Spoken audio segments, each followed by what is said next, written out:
Although the Acura TL is one of the best-selling mid-size luxury cars on the market today, things weren't always so good for Acura.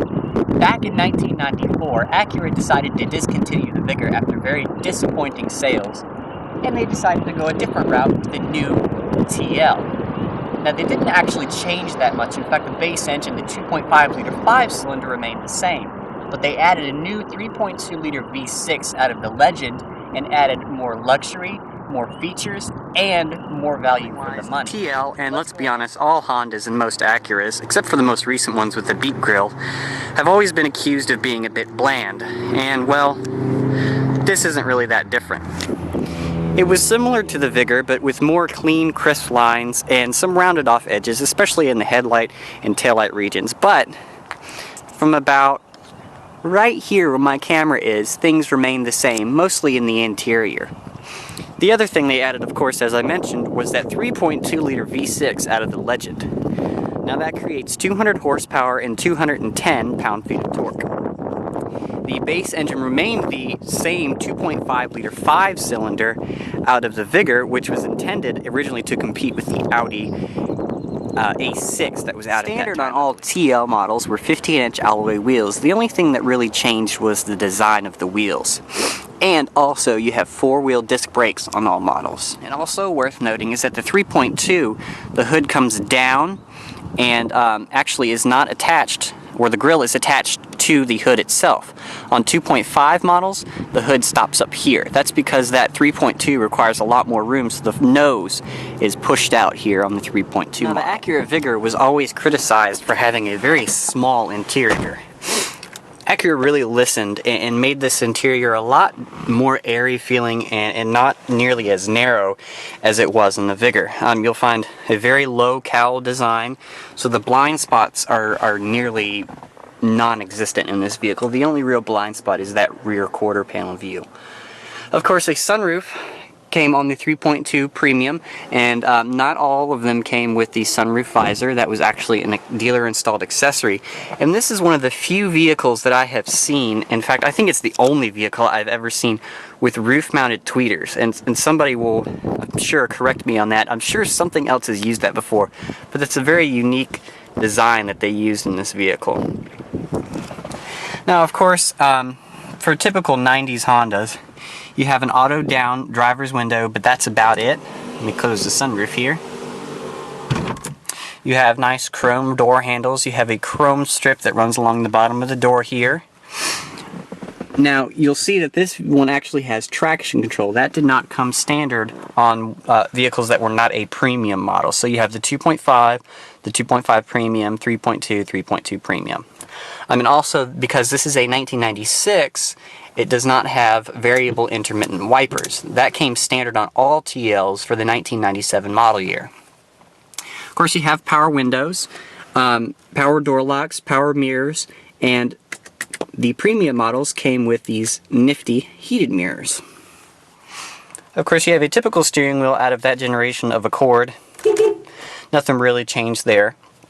Cruise control over here on the side.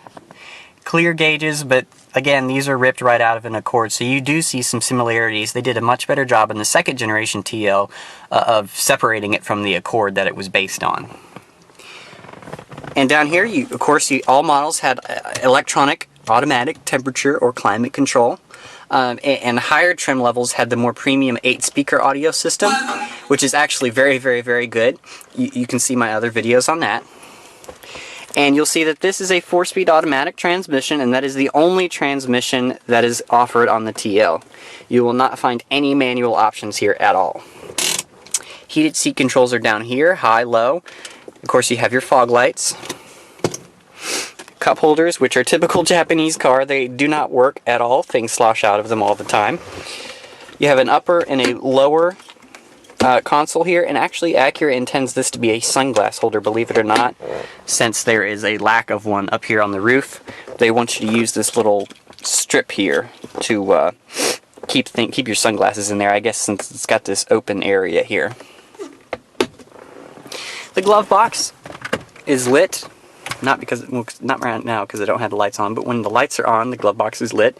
It's lined with this nice felt material. And the whole interior, I mean, up here is soft, All the way down here is soft. You have nice carpet that comes up on the side here. The console is soft. The entire door panel is soft. You have the ruched leather here, which a lot of people make fun of. The A-pillar is wrapped in a nice felt material which follows onto the headliner, which is made of that same material. You have a lighted vanity mirror, which again, typical of old Hondas, only comes on when you have the lights on. So remember that. And that's actually the radio code. They put it on the inside here, and they also put it on the inside of the glove box. Let's go ahead and check out the most important part of any vehicle, how it drives. Let's go ahead and kick her down into D4 and go for a just short little ride just to give you an idea. Now, of course, this is a 3.2, 200 horsepower, 210 pound-feet of torque.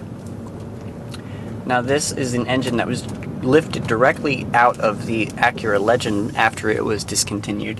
And actually, this was the last time that this engine was seen in any Acura, or any Honda for that matter.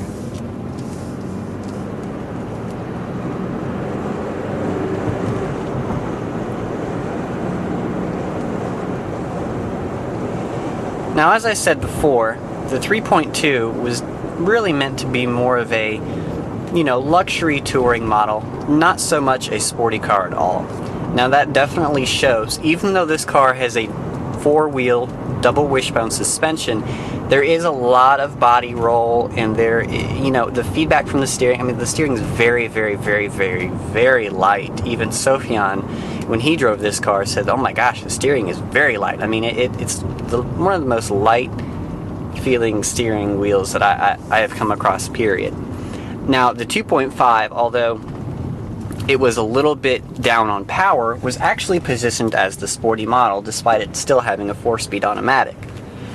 The 2.5, I've actually driven one. The engine, it only has, I believe, 175 horsepower, so it's not quite as powerful, but the car is that much lighter, and it just feels a lot more tossable and lively. They definitely tuned the suspension different to make it a little bit more sporty. That being said, that doesn't mean that the 3.2 has terrible ride quality at all, because the ride quality is excellent. It's nothing nearly as bad as, let's say, I don't know, Camry? That's pretty bad.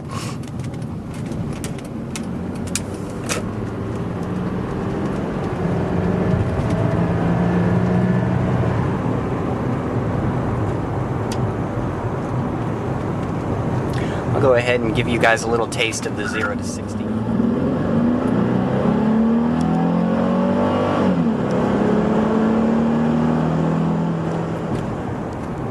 So definitely not the slowest vehicle on the road, but of course definitely not the fastest, and not as fast as it was 17 years ago. But the 3.2 liter V6 really shines in torque rather than raw horsepower.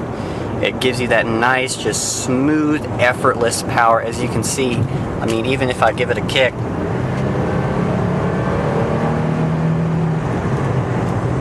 it's not like the J-Series V6 where you get a very kind of power, and yes, I did just make that noise on camera. So did Acura really achieve what they set their mind to? Most would agree when I would say no. Now, the TL of this generation was really never a sales success. Even to this day, you really don't see that many around. Now, how many second generation TLs do you see around? Quite a lot, right? Depending on where you live in the country. But with that being said, that doesn't mean the TL is a bad car at all. The interior quality, the drivability, and the overall luxury feeling of the car is completely on par with everything else that was selling at that period. The Lexus ES, namely. Now, the ES was a little bit more of a wallowy, Camry-esque vehicle, but that being said, they were still, two of the greatest vehicles in the class at that time. Now, I'm talking about Japanese. Of course, this car couldn't come close to anything like Mercedes or BMW or Audi were offering, even at that time, because they were just so much more on another level. This car, you get a feeling that you're more driving kind of a more premium upscale Accord than anything else. Now, that's not a bad thing, because it still is a very well done car. Thanks for watching, guys. I really appreciate it. I'm not really sure if I'm going to keep doing this with personal vehicles, but hopefully we'll see some new stuff soon. So, thanks for watching, guys. Bye.